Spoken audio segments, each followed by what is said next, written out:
Welcome to April's Tech of the Month, where we discuss all the latest news and reviews. This month, we're going to be taking a look at a brand new saddle from Fizik. We've got signs of life and a potential resurgence over at Campagnolo. We're also going to be taking a look at a new Groupset from the Chinese brand L-Twoo and ask if Shimano really do have anything to worry about. We've got our Garmin Giveaway and of course our choice for Bike of the Month, so be sure to stay tuned for those.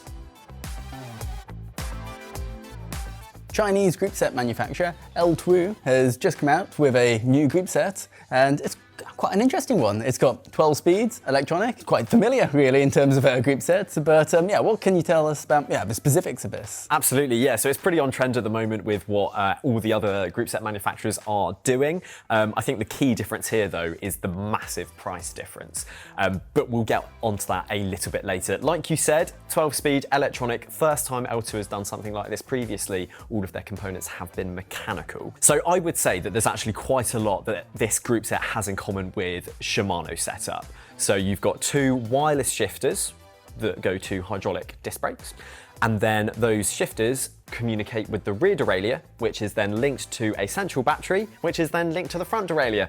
It is exactly like Shimano, so it'll be very interesting to see how Shimano take that. How do things work with the buttons there? So like in terms of the communication of a battery orientation, quite similar. The buttons up front? Absolutely, yep. So again, we haven't used it, but I believe it does work in the same way as Shimano. Two large buttons, one forwards, one backwards, and vertically oriented. Exactly, I mean, it really is nothing new. I guess one of the key differences that it doesn't have on Shimano yet is the servo wave feature for the braking, but maybe give it 5-10 years and that will also come through, who knows.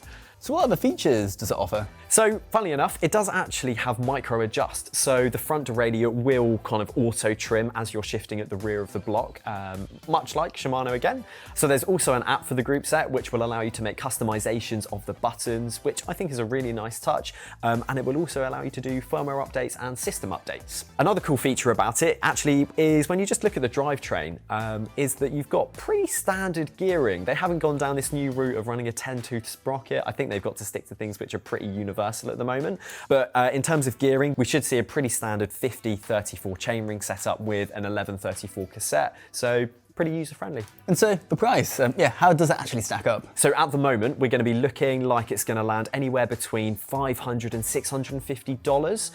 The key thing though is that that price doesn't include the chain or the cassette, and it's slightly unclear whether that price includes a chain set and the brakes.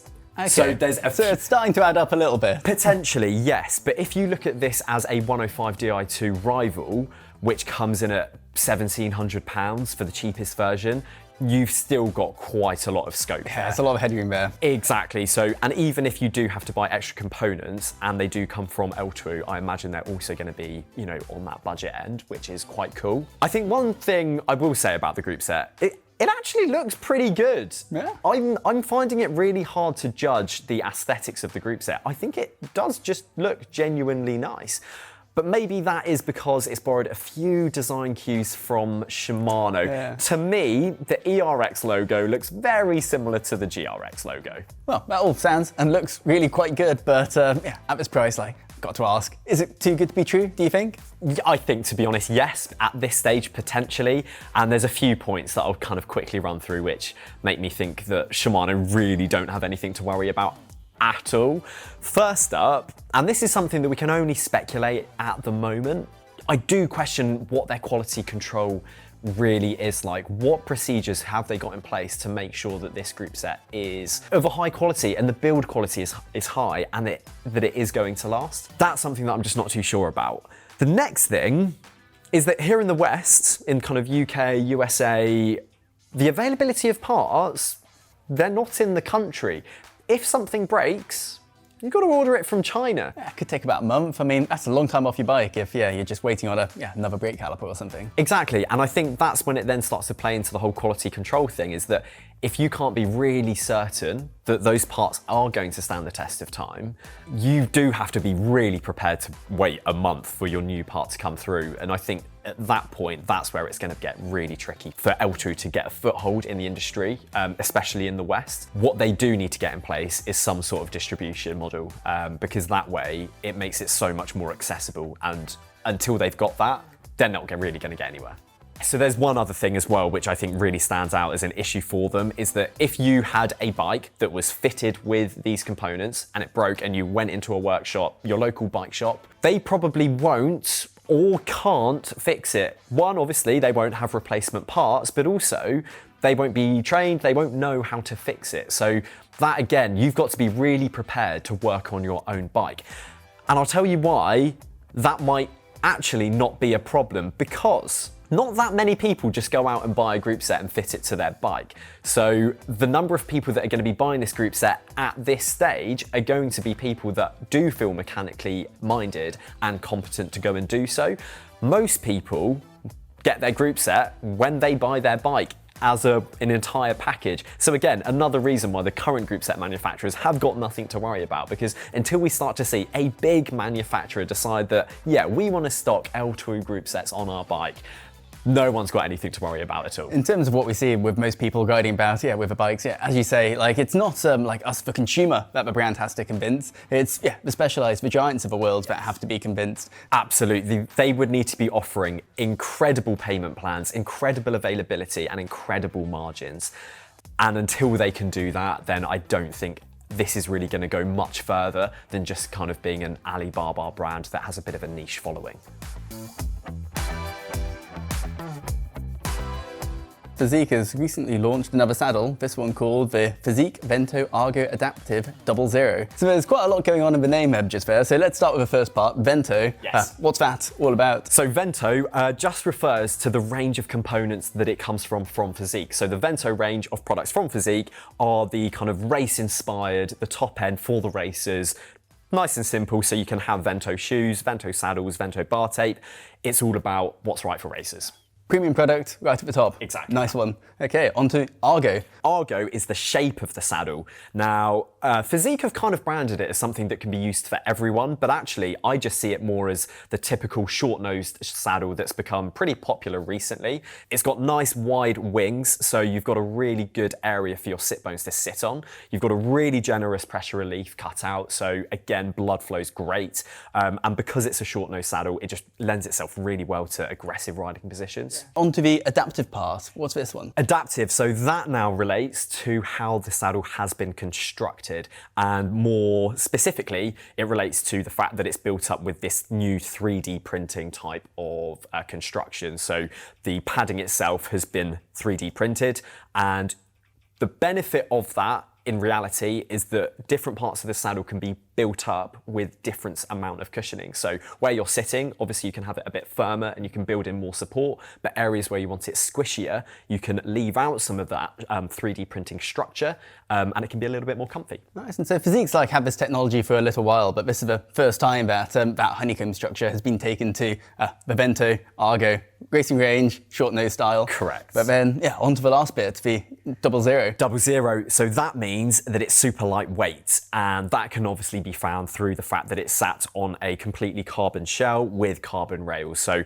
whenever you see 00 from Fizik, it just means that it's going to be super light. There you go. So pretty premium in all respects, like a very much a top-end saddle. Like, what's it going to come in for the price? Well, unsurprisingly, this matches other saddles in the same kind of space. So here in the UK, it's going to be costing just shy of £400. A lot of money, but like I say, Sellitalia have a really similar offering, full carbon with that honeycomb structure. That comes in at just over £400 at about 420. Specialized have their S-Works saddle with the mirror technology, and again, that comes in around the £400 mark. So it's hotly contested, that space, but it also shows that people are genuinely spending that amount of money on a saddle. It's crazy, isn't it? Like, it's more than most people are spending on their head units. It really is something incredible. It really is. I think what this does show from Fizik, though, is that they think there's a market for it, and also, in theory, this should be the ultimate road saddle, because it's not only is it lightweight, it's the best shape, it's technically, in theory, got the best cushioning to it. I'm really keen to try it. I've got one coming through in the post. I'm going to ride it for a few months, and then I'm going to do a full review on the saddle to see what it's really like and how it compares to the other saddles in the space. Just a couple of months ago, we thought that Campagnolo might be on its knees with its position in VM World Tour, but it seems like there could be a little bit of a resurgence on the card for the brands. And so, well, thanks to some images first acquired by Argo.cc, we now know that there's a new group set on the cards coming out, and that it's going to have a 10-tooth sprocket and revamped shifters. And so we've got quite a few details on this, even though it's just a leak. And so I think it'll be very interesting to go through what we know with this new group set. Absolutely. I think one of the first things that has been the most shocking thing from the shifters is the new setup with the buttons. Sadly, gone are the thumb shifters, it looks like. And I think that's a real big shame. Now, I'm not the biggest Campag fan in the world, but the times that I have ridden Campag, I have always really enjoyed using those thumb shifters. Being able to just push down and like drop loads of gears at the same time is always really fun and satisfying. So I'm actually quite sad to see that thumb shifter go. And I'm pretty dubious as well about the new setup that they've got coming. So we've got 2 buttons behind the brake lever, and you've got one on top of the other. And it looks like that one is supposed to be for your index finger and one is for your middle finger. But it did get me thinking, if you've got small hands, it might actually be slightly trickier to reach that bottom button. Whereas with Shimano, you've kind of got them side by side. Exactly, like all of the buttons are quite long. Like you can press like from quite high up. Yes. And then similar thing with SRAM as well. Like that's a great big square of a button now really.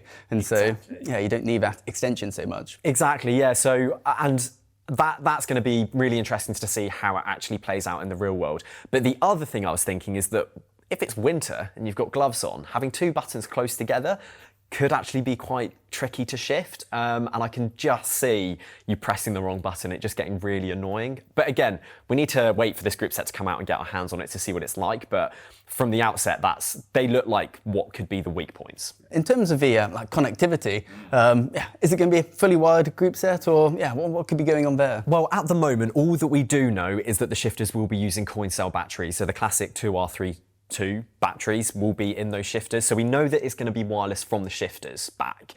But we don't know whether the derailleurs are going to be wired together like Shimano, or if they're going to be completely independent like SRAM. There could maybe be some middle ground we haven't even thought of yet. But yeah, at the moment, we don't know.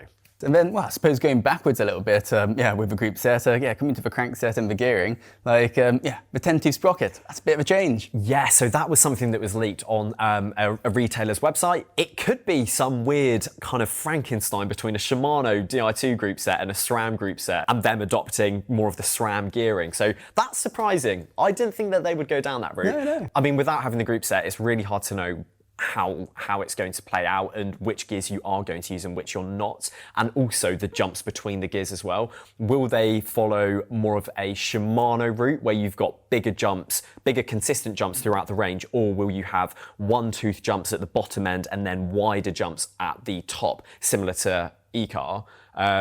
It's hard to know. But at least there is some indication into what Campagnolo might be thinking at this point in the cranksets that have been released. And so the largest chainring that they have is only a 50 tooth. And so that's what we saw with SRAM Axis when it first was released. And then there's the uproar from the pros, and they had to subsequently release a couple of extra cranksets there, going up to 56 teeth and a 56 by 10 tooth sprocket. I mean, you'd have to be going quite some. Well, nobody's expected to use that gear, but it seems like Campagnolo might be expecting people to actually use the 10 teeth, but how's that going to go down in the Pro Peloton? Well, I suppose there's only one complaint that they might be able to get at this point. So yeah, absolutely, you're so right, and I would not be surprised if in the future they actually they have to do the same as SRAM and make some new chain sets specifically for the pros.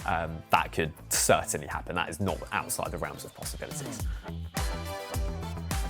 Now, continuing on the theme of the resurgence of Campagnolo, Classified are also jumping on the bandwagon, and that is because they've recently brought out a new set of wheels, and more specifically, a new cassette, a 13-speed Campag cassette, which means it can only be for E-Car. So, Stefan, the question I've got for you is, what can Classified really bring to, essentially, the king of the one-by group set? It is a really interesting one because, just to go over what eCar's managed to do, it's managed to pack so many single-tooth jumps into a one-by group set with a range that's larger even than you get on many double setups. If we compare it to a 50-34 compact crankset and with a 11-32 cassette, you've got more range with the eCar group set, and you've also got the same number of single-tooth jumps, and you're ditching the front mech. And so it really is quite incredible what they've managed to achieve within just one by.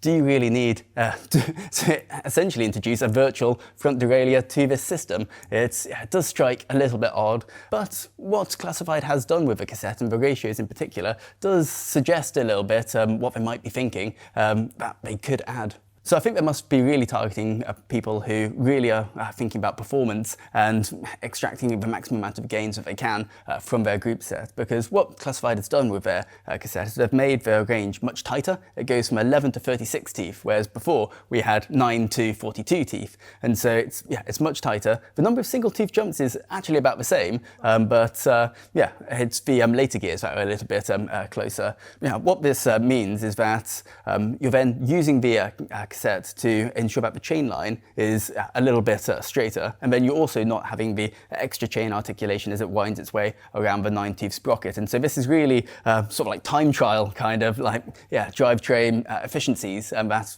you'd be looking to optimize with this. But then who really is that person with the exactly group set? And that's what that's the point, is that the gain has got to be pretty small. And when you consider what bikes this is going to be going on, gravel bikes, surely there's going to be a whole bunch of other places that are going to deliver a much more meaningful return in terms of save time. Oh, exactly. I can only really see the benefits, and for sort of time trial or that really high performance situations. I think that over an ultra distance gravel race, those optimizations probably aren't going to be that large. And to be fair, I feel like eCar as a group set is quite distinct to the other group sets that are out there, quite distinct to GRX and especially SRAM Axis, in that it offers this range with a mechanical group set. And so it's the only 13-speed mechanical group set that there is. And that's the beauty of it, how simple. You don't have batteries or anything like that to worry about. I think it potentially would have been more interesting to see a convergence with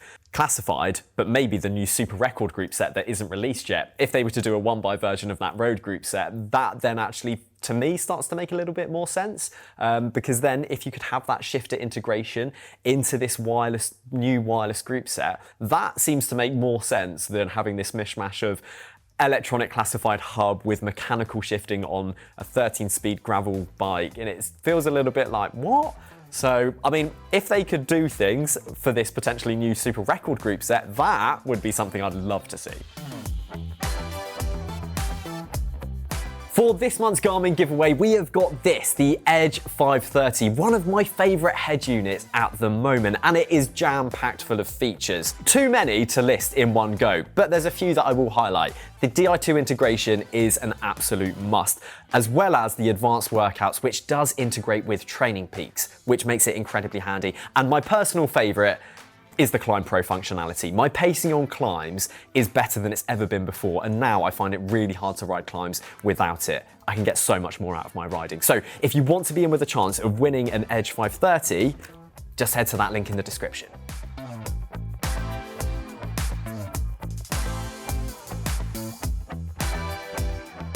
For this month's Bike of the Month, we have this, the brand new Sirrus 6.0. Now this bike that's next to me does actually have a pretty cool spec sheet. Of course, we've got that amazing looking double diamond frame shape, which the more I look at it, it just keeps on growing on me. We've also got clearance for 42C tyres. We've got a Gen 1.5 Future Shock up at the front. We've also got a carbon seat post, which is really nice. And of course, a 1x drivetrain from SRAM. Alongside this bike's release also came the Sirrus X 5.0. Now that bike was made for more light gravel adventures. So it comes with different tyres, it comes with a slightly lower version of the drivetrain, but it is also about £450 cheaper. That bike also doesn't enjoy a carbon seat post, that's just got a standard alloy one. But apart from that, The frames themselves are actually exactly the same, which means they do share a lot of similarities. In terms of weight, the 6.0 comes in at 9.2 kilos, while the Sirrus X comes in at a claimed 10.8 kilos. Onto price, this one will set you back £2,400 or $3,000. The Sirrus X will be coming in at £1,950 or $2,250. Earlier this year, when we did see those patents, we all thought that they were going to be for either a new Roubaix or a new gravel bike, which did get me thinking. I really wonder if anyone's going to buy this bike and then essentially just own it for the frame set and then do a completely different build. Perhaps there's someone out there that wants this frame, but they want it in a gravel configuration. Like I say, this is a brand new bike and something that we've not yet been able to review fully. But we know that one is going to be coming into us very soon. I have been lucky enough to kind of give it a very quick spin around the car park here at Specialized HQ, and I will say it does feel very smooth. What's creating that smoothness can be a whole number of things. For example, you do have some pretty big comfy tyres here. Of course, you've got that Future Shock, and then you've got that compliance triangle. It's hard to work out what's doing the bulk of the heavy lifting, but my gut instinct tells me that actually it is probably the tyres and the Future Shock. This is where I'm wondering, is this bike more form over function? I think only time's going to tell. Now, I'm sure some of you are typing up some pretty feisty comments, and I'd ask you to just hold back for 1 second, because Specialized, they are trying to target an entirely different audience with this bike. They're not going after the already keen cyclists. Instead, they're actually trying to target an entirely new audience, one that actually would be buying this as part of a lifestyle thing. And perhaps that kind of explains why they went for such a wacky frame design, so it would be a bit of a head turner. But they say they're not really targeting this at hardcore cyclists. Instead, this is for people that want to get out on the weekends and enjoy the outdoors and are actually happy to pay for that privilege. Let us know down in the comments, what do you think of this new bike from Specialized? Do you think it's form over function, or actually do you think it's going to stand up to the test of time? Let us know down in the comments below. If you enjoyed the video, then please do drop it a like, subscribe to the channel for more content, and we will see you again very soon.